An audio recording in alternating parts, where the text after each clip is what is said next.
Que a paz de Jesus Cristo possa invadir o seu coração. Que bom estarmos juntos aqui mais uma vez para meditarmos na palavra do Senhor e recebermos dele direção, orientação, instrução para a nossa vida, para o nosso coração.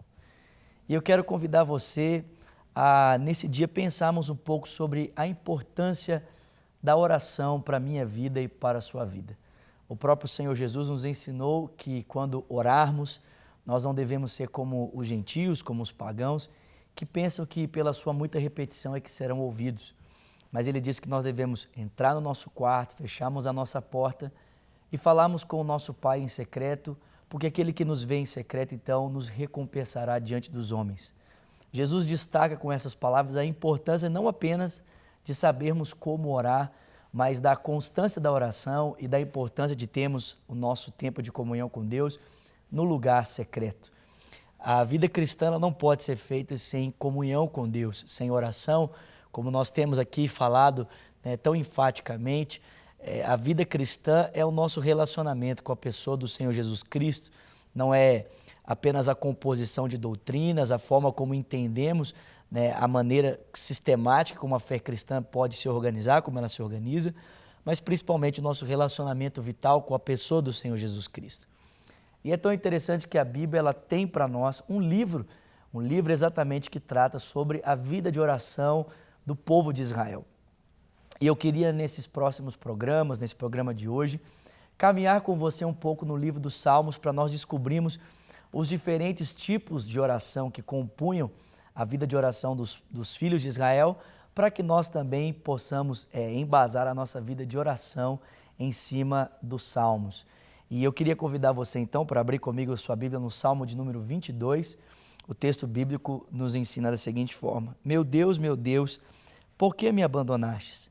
Por que estás tão longe de salvar-me, tão longe dos meus gritos de angústia? Meu Deus, eu clamo de dia, mas não respondes, e de noite e não recebo alívio. Tu, porém, és santo, és o rei, és o louvor de Israel. Em ti os nossos antepassados puseram a sua confiança, confiaram e os livrastes. Clamaram a ti e foram libertos, em ti confiaram e não se decepcionaram. Mas eu sou verme e não sou homem, motivo de zombaria e objeto de desprezo do povo. Caçoam de mim todos os que me veem, balançam a cabeça, lançando insultos contra mim, dizendo: recorram ao Senhor, que o Senhor o liberte, que ele o livre, já que ele tanto lhe quer bem. Contudo, tu mesmo me tiraste do ventre, deste-me segurança junto ao seio de minha mãe. Desde que nasci fui entregue a ti, desde o ventre materno, tu és o meu Deus. Nós poderíamos aqui continuar a leitura do Salmo 22, mas podemos parar por aqui. Você pode então, posteriormente, fazer a leitura completa desse texto na sua casa ou no seu tempo de devocional. Mas perceba, nós chamamos esse salmo de lamentação. Não é um salmo de murmuração. O pastor Márcio costuma dizer que murmuração é como se nós disséssemos: se eu estivesse no lugar de Deus, eu poderia fazer diferente. Não é essa a proposta do salmista, murmurar.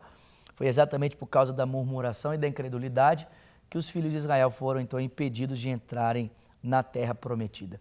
O salmo de lamentação, ele tem uma outra proposta.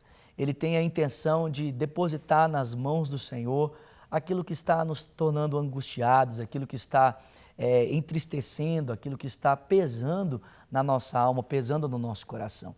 É tão interessante que o próprio Jesus usou esse salmo. Se você se lembra, em Mateus capítulo 27, quando Cristo estava ali preso no madeiro, ele orou dizendo: Deus meu, por que me desamparaste? Eli, Eli, lama sabachthani, que significa Deus meu, por que me desamparastes? Bom, uma vez que o próprio Jesus fez uso do salmo de lamentação, então não seria um problema para nós, então, fazermos uso desse salmo. E a intenção é exatamente essa, é expor o nosso coração diante de Deus. Em tempos difíceis, em momentos como esse que nós estamos vivendo, de tanta crise, de desemprego, em que talvez a situação econômica da sua família esteja comprometida por causa do desemprego, a falta de trabalho, ou em momentos em que o nosso relacionamento familiar ele se torna pesaroso, ele se torna difícil, em momentos em que parece que Deus está distante de nós, em que nós estamos vivendo angustiados, até mesmo por um levante das trevas, por uma opressão maligna, nós podemos então derramarmos o nosso coração de Deus através dos salmos de lamentação. Mas perceba, apesar do salmista derramar aqui então completamente o seu coração, ele não perde a sua confiança em Deus.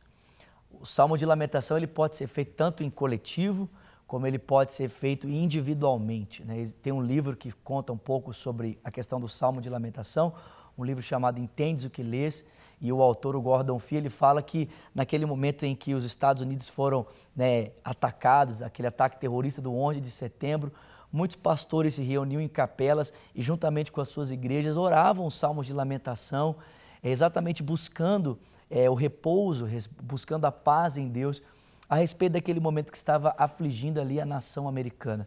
Tanto ele pode ser feito individualmente quanto coletivamente, mas o importante é nós percebermos que, apesar de nós estarmos depositando a nossa angústia, o nosso sofrimento nas mãos de Deus, ainda assim nós não perdemos a nossa confiança nele. O salmista diz aqui que, apesar das aflições, apesar de tudo aquilo que ele estava passando, ele diz que ele continuava colocando a sua confiança no Senhor. Ele diz que Deus estava cuidando dele desde o momento da sua concepção. Deus estava cuidando dele em todos os momentos. Ele diz, olha, apesar de tudo isso, continuas tu sendo o santo, tu continuas sendo o louvor de Israel. Então, que o seu coração e o meu coração possa repousar confiante em Deus, apesar das angústias, apesar das lamentações, né? Como diz aquela canção do Diante do Trono, tantas lutas, tantas dores, em um deserto pareço estar.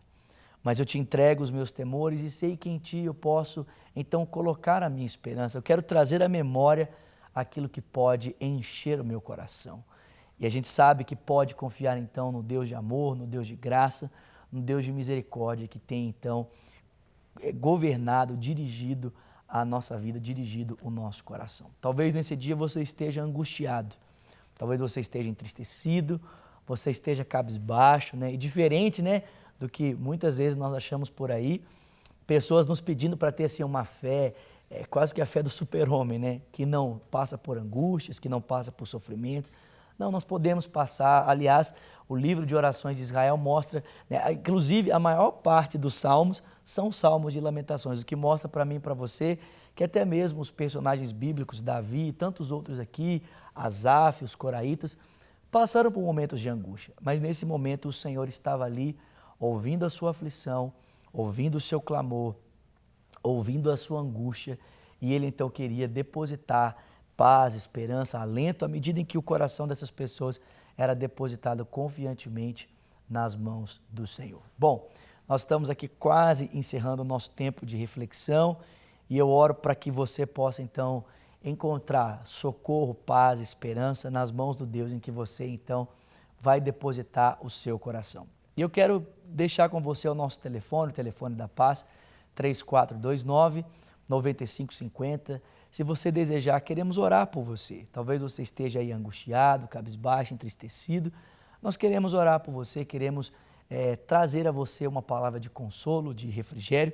Então ligue para nós, 3429-9550 e deixar com você o convite para aos domingos participarmos juntos do culto Cristo Vivo na rua Manuel Macedo, número 360, no bairro São Cristóvão. Você é o meu convidado para participarmos juntos dessa celebração, seja aqui em Belo Horizonte, seja espalhado na região metropolitana ou algum outro estado ou país.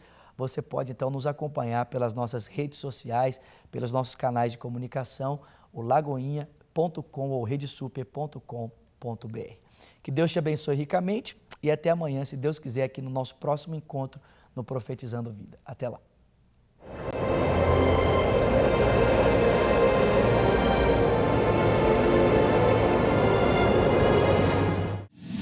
Para receber todas as novidades do canal, inscreva-se e, se curtir o vídeo, clique em gostei.